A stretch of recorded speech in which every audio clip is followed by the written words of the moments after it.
So hello guys, yun po, may kasama po ako, PBA and Gilas legend, yung Coach RDO, kamusta? Kamusta? Saka sa lahat ng mga taga-subaybay. Yun. So bago kita tanungin about sa mga questions sa Gilas, nakita ko may parang YouTube channel na bago na parang dinedevelop. Ay oo bro, meron kami bagong YouTube channel. Nag-start pa lang kami, yung Gilas Legends. Gilas Legends. So lalagay ko yung link below. Gilas Legends Official. Tapos meron kayong game yata sa abroad? Oo, so yun ang plano namin para pagdating namin sa abroad, meron na kaming page. Pagdating namin ng Canada, punta kami ng Canada June 26 to July 16. So, sa mga taga-Canada dyan, abangan nyo.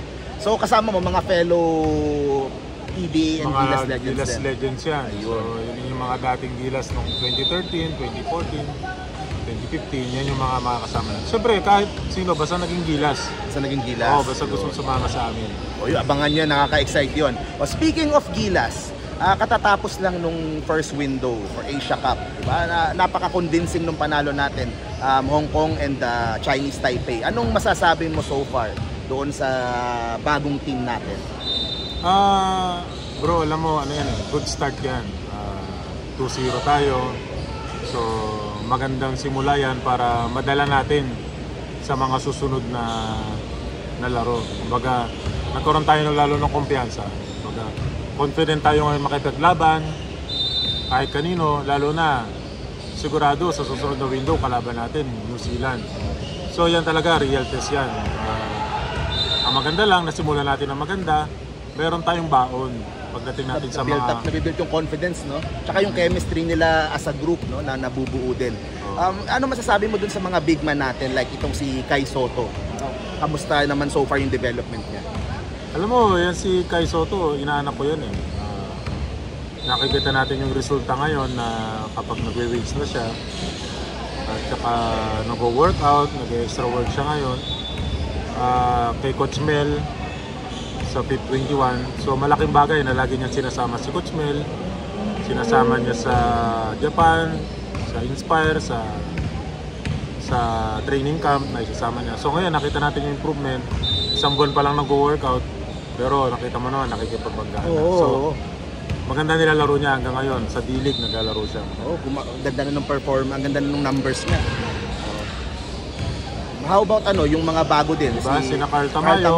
Ayan, yun yung nakikita ko na kailangan natin sa Gilas, yung big man na si Carl Tamayo. Kasi may shooting yan eh. Yun ang gusto kong big man, may shooting. So, kasi yun yung position ko dati.